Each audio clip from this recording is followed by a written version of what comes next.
Rated T for teen.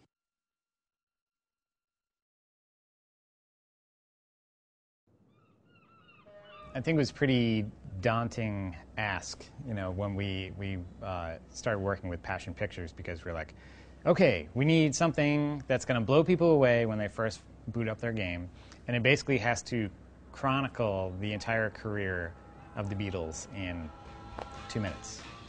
Go for it. Yeah. Pretty early there was a piece of art that came through, but it was the Abbey Road scene, and you see people rushing by. The Beatles actually run by, early Beatles run by themselves from Abbey Road, and there's like a little bit of a gag there. At first we were a little bit like, oh, we can't do that, that's not temporally correct, but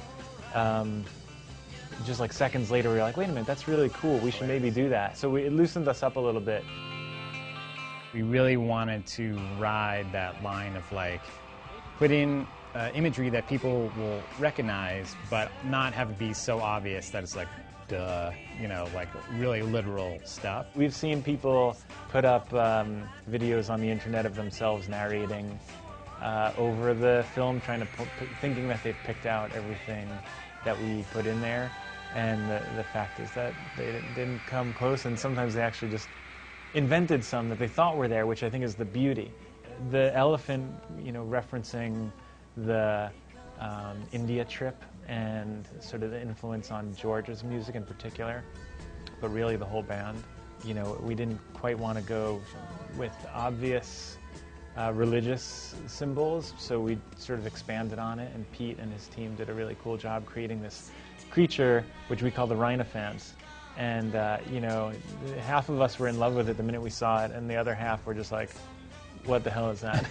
That cannot go in this movie. But, it worked, and it was really cool. And once we saw it moving, and it just totally made sense. For the final shot of the cinematic, we didn't want it to feel like it was the end of the movie or the end of anything. And I remember in particular, Giles had given us a bunch of comments on how he didn't want anything in any of these bits and pieces of the game to ever feel like it was the end, right? Because we weren't trying to do this historical thing for the Beatles that we know took place and happened in a certain way. It was really meant to be like a way to enjoy and experience the Beatles in a different way than people have already.